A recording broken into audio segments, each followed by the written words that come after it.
Good evening and welcome to TVC News, broadcasting live from Dar es Salaam. This is TVC News, our top stories tonight. Government to cover expenses of landslides victims.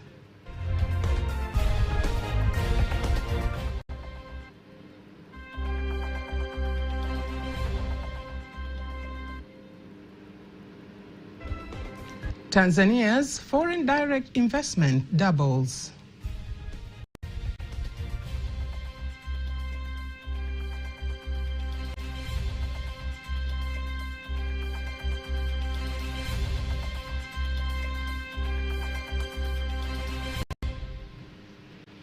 Good evening once again. I'm Agnes Tuniga. Thank you very much for joining us tonight. You can also follow us live on our YouTube channel, TVC Online, and also get all the latest news through our Instagram, Facebook, and X pages at TVC Online.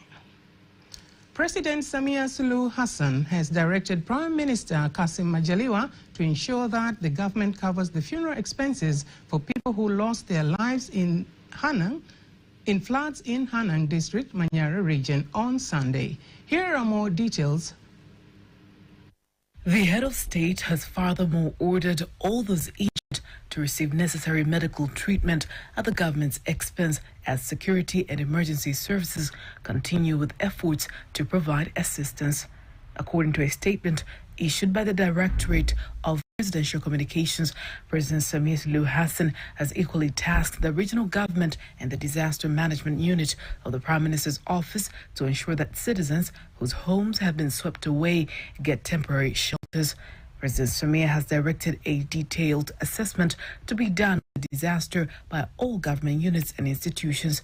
President Samia, who is in Dubai for the United Nations Conference on Climate Change, COP28, has cut short Dubai trip as the current death toll climbs to 63, with over 116 injured individuals being transported to various medical facilities.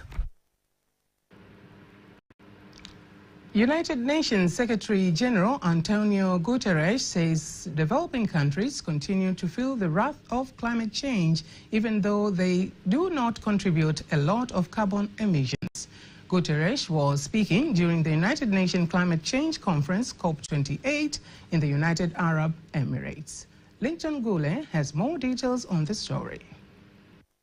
The United Nations Climate Change Summit that got underway here in the United Arab Emirates was officially opened by the president of COP, Sultan Jabbar, who is the outgoing president. He took over the reins from President of Egypt, Mohamed El-Sisi. When making his remarks, the Secretary General of the United Nations, Antonio Guterres, called upon developed countries to honor the promises they made in Egypt during COP27.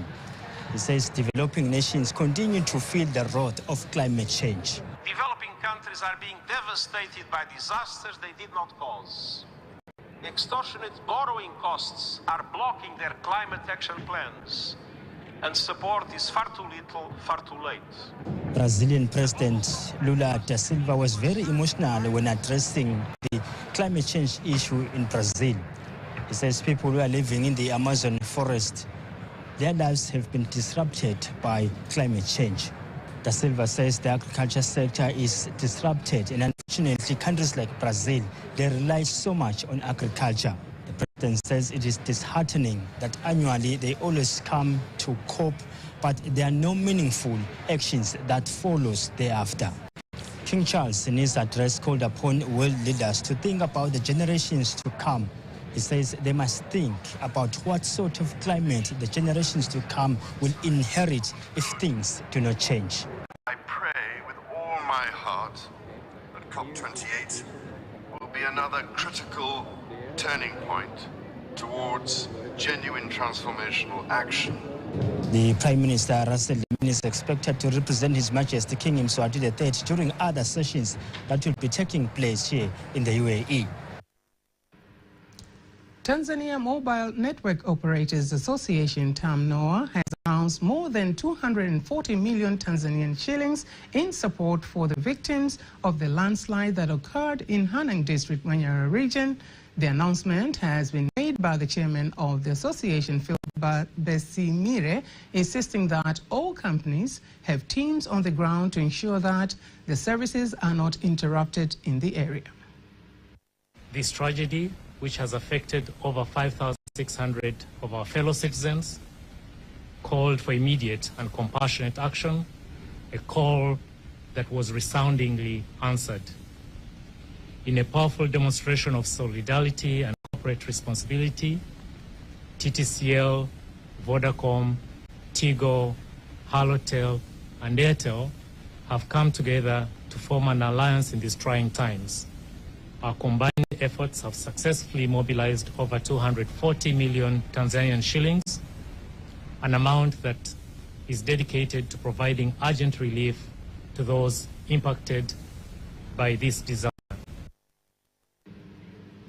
On the other hand, the Minister of Information, Communication and Information Technology has thanked the association for the contribution, asserting that his ministry will ensure the support reaches the victims.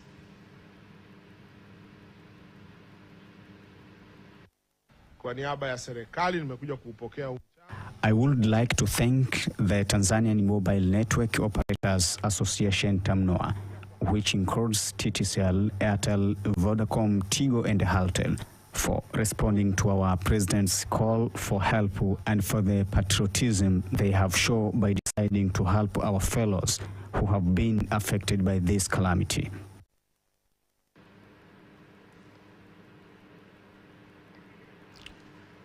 The Executive Director of Tanzania Investment Center, TIC, Gilead Terry, says Tanzania foreign direct investment, FDI, has increased from $524.4 million to $1.05 billion between July and September in this financial year, following the government, through the center, laying down conducive investment conditions to attract more investors to the country.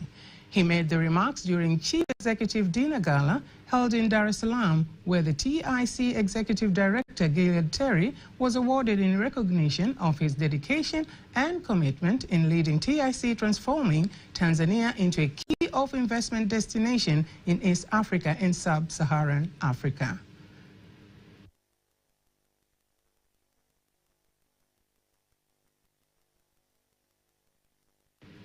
Leaders who have demonstrated commitment to support the growth of the private sector. The event was graced by the fourth President, Dr. Jakaya Kikwete. The Minister of Transport, Professor Makame Mbarawa, has directed the board and management of the Tanzania Ports Authority in the country to ensure that the design and construction of Mbamba Bay Port is completed within the specified time. Speaking during the signing for the project, Minister Mbarawa says the completion of the construction of the port, which will cost more than 75 billion and will boost transportation in the Nyasa region, including the countries of Malawi and Zambia. Here's the report prepared by Swom Mavura, read by Faithangaga. It is the design at the initial stage of the construction meant to develop further the Mbamba Bay Port, an occasion that brings together various government leaders in Nyasa district in the Ruvuma region, a project that is expected to be completed within 24 months. Let me assure you all that Ruvuma residents and us leaders are ready to show cooperation in the implementation of this project with timely completion. All that is being implemented here is a part of the promises that were declared by President Samia. The TPA Director General, Prastus Mbosa, says the development of the port will involve the construction of a pier, an administration building, an entrance road to the port, a cargo storage area, and staff houses, and a passenger building. Another benefit of this project is that it will develop small and medium industries and therefore lead to increase in sales and increase in import of foreign goods. This will further increase TPA's income and the government as a whole. The Minister of Transport, Professor Makame Mbarawa, says the completion of the construction of the port will increase shipping of goods to the countries of Malawi and Zambia. Mbamba Bay is a significant economic and business components to regions along Lake Nyasa and the Mtwara region, which is an economically significant region. This port is positioned well geographically, connecting Tanzania, Malawi, and Zambia as a short and affordable route. The directive to the relevant authorities is to ensure that the project is completed on time. I instructed the TPA board and management to make sure the contractor finishes the project within 24 months, and if possible, less than 24 months.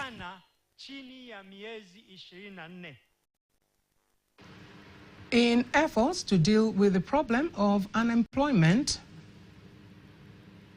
for young people in the country, the government has said that it is collaborating with international institutions and organizations to find employment opportunities for young people abroad. The statement was made by the Deputy Permanent Secretary, Prime Minister's Office, Labour, Youth Employment and Persons with Disabilities, Cyprian Luhemeja, during a meeting organized by the International Organization for Migration, IOM, to discuss how young people can maximize employment opportunities available in other countries and follow procedures without breaking international immigration laws. We should not only think of creating employment in our nation, we should also think of shaping our youth in order to become competent and get employment outside the country. We have already signed a contract with the government of Saudi Arabia, whereby from January next year, we'll be taking a citizen to Saudi Arabia, not through agents or individually, but as a nation. This event is focusing on skills development, skills mobility partnership, which we feel is an important component to human capital formation and addressing the labor market challenges that we face as African countries. Chairman of the Board of the Tanzania Extractive Industries Transparency Initiatives, Ludovic Uto, says the establishment of mineral trading centers in the country with 40% of the contribution from small-scale miners has largely contributed to the national income growth. The chairman reveals that the success has attracted mining stakeholders from Ghana to learn and share experiences on how to boost the sector between the countries, insisting that conducive environment for small miners has made Tanzania a role model in the sector.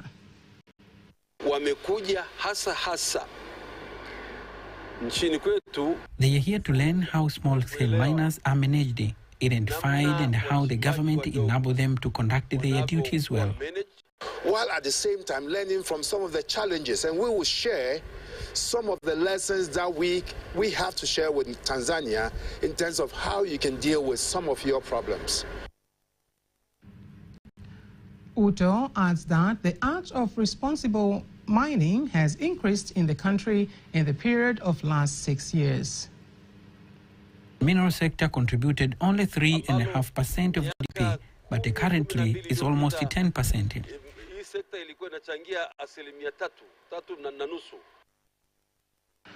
The 9 mining stakeholders from Ghana will visit various mining centers in the Geita region, state mining corporations, Tamiko, and mineral trading centers. The just appointed Chief Executive Officer of Tanzania Commercial Bank, TCB, Adam Mihayo, says he plans to transform all banking services and operations to create better living standards for Tanzanians. He made the remarks during a special meeting of the Board of Directors aiming to introduce him and outline his main priority areas after being appointed by President Samia Sulu Hassan as the new CEO of the bank. I want to assure Tanzanians that I'll use all my talents, energy, passion to work collaboratively with the board under the leadership of Dr. Edmund Mdolwa, but also the management team and the entire staff in steering this ship to a desired destination of promoting financial inclusion, but also playing an active role in promoting social economic development for the agenda. On the other hand, the board chairman of the bank elaborates the plans of the bank and strategies to improve the services in this period of the new leadership. We expect to excel. We expect not to disappoint the government at all. We expect to be as big as we can. We've got more than 86 branches in the country. We expect to expand those to many branches, and therefore give service to Tanzanians. Nyamagana District Hospital in Mwanza city has received the modern medical equipment that target to reduce child mortality. According to the hospital statistics, 600 to 700 give birth at Nyamagana District Hospital monthly, while 30 to 40 newborn babies get referral to Sekoturo Hospital due to complications during delivery. Moses Matthew has more details. Nyamagana District Hospital is in a move to curb a rampant neonatal care that costs lives of children and mothers at about 16 to 40 a month after the support of medical devices that will help the district hospital to shrink deaths. Speaking during the handover, the Mwanza City Lord Mayor, Sima Constantine, says the cooperation between these sister cities has come a long way, and the handling over of the scientific devices to the district hospital is existing relations. The city of Mwanza and the city of Westburg have had relations for a long time. Today we are receiving equipment for our hospital, and these are great efforts that have been taking place in order to ensure that our relationship touches the lives of our citizens.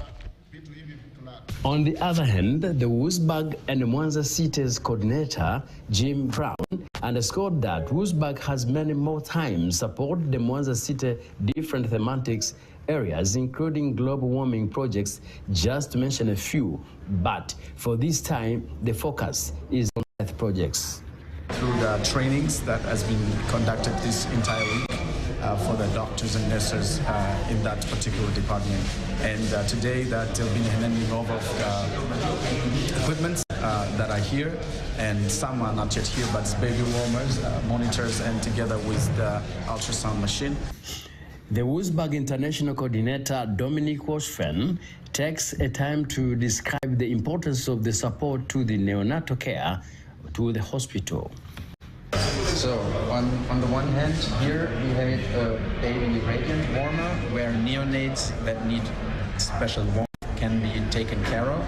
And then over there, unfortunately, we cannot see it right now. There is the ultrasound machine that can be used for different examinations. The Nyamagana District Hospital in charge, Dr. Mohamed Kiwanuka, was thankful to the founders as the way he sees the hospital medical devices would be of the importance. Moses Matthew, TBC News, Mwanza. Well, dear viewers, don't miss TBC News every weekday to know all the latest in exchange rates. Stay tuned for all the latest in international news.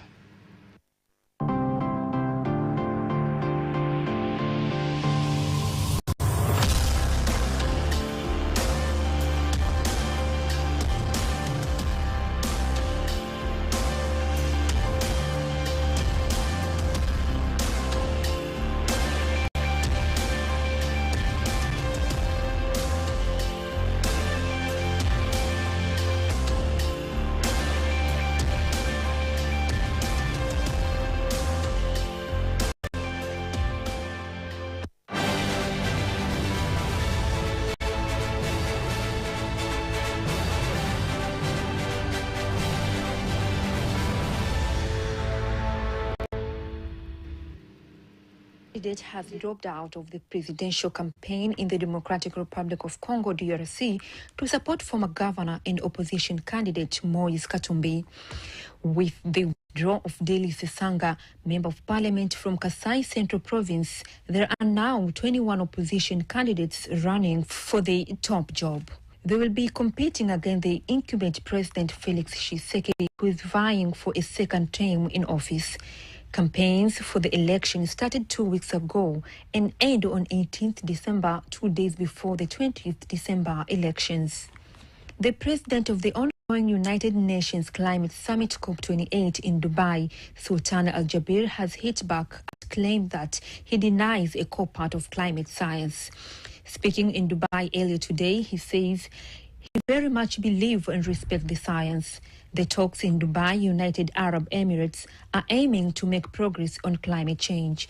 The UN talks are dominated by the question of how and when the use of oil, coal and gas will be reduced. 11 hikers have been found dead near the crater of Indonesia's Merapi volcano after it erupted over the weekend. 3 people were rescued on Monday. The search for the 12 others missing has been suspended due to small eruption. There were 75 hikers in the area at the time of the eruption, but most were safely evacuated. Authorities have imposed the second highest alert level and prohibited residents from going within 3 kilometers of the crater. The Israel military says it's expanded its ground operation into all areas of the Gaza Strip following the resumption of fighting on Friday. Reports say earlier today, the Israel military posted on social media a fresh order for people to evacuate about 20 areas of the Palestinian enclave. That was international news. Sports news up next.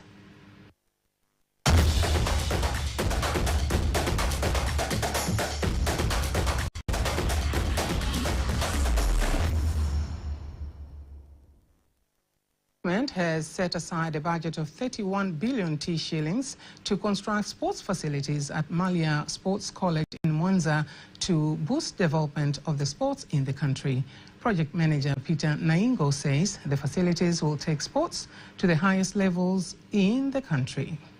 And we hope that after this completion of this project, and then these whole facilities will bring a new, fresh, face to all this Malia place, and also will deliver a very good performance to this project. So once we improve the infrastructure, become the center of excellence it means, we'll be able to improve not only sports issues but also health of the people, because the people will be engaged in the various sports and recreational activities. The construction of the multi-purpose sports ground will be in 2 phases, which will include the construction of pitches and hostels. That is sports news. And now, before we conclude news bulletin, let's take a look at our weather update for the next 24 hours. Hello dear viewers, welcome to the next 24 hours of the forecast from Tanzania Meteorological Authority. My name is Margaret Masawe. Rainfall signals are still seen in many areas of the country, especially over western part of the country. And TMA is issuing an advisory of heavy precipitation periods over a few areas of Tabora and some areas of southwestern Highland. Therefore, precautive measures have to be taken. Tonight, you expect a cloudy condition and thunder showers over Lake Victoria Basin and southwestern Highland. Western part of the country, central part of the country, northeastern Highland, Morogoro and Ruvuma expected to feature partly cloudy condition, thunder showers over a few areas, while the entire coast is expected to feature partly cloudy condition, rainy showers over a few areas. Tomorrow, we expect cloudy condition and thunder showers over some areas of the Victoria Basin, western part of the country, central part of the country, southwestern Highland, northeastern Highland, Morogoro, the entire coast, and Ruvuma expected to feature partly cloudy condition, thunder showers over a few areas, and the sun periods. Now let us see the next 4 days of the forecast for some regions of the country.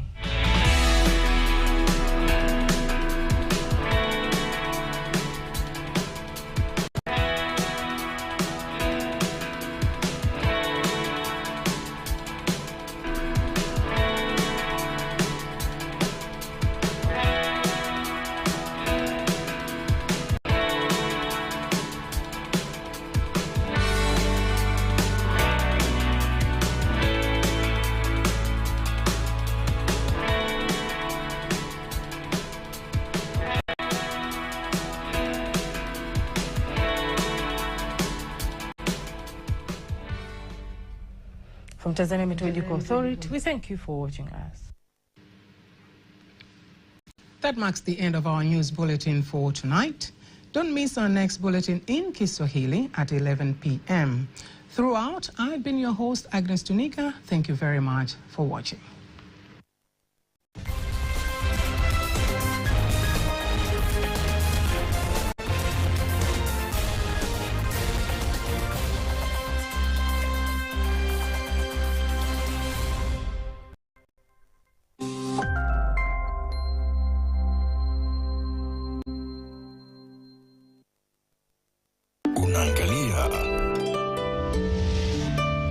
TBC1, ukweli na uhakika.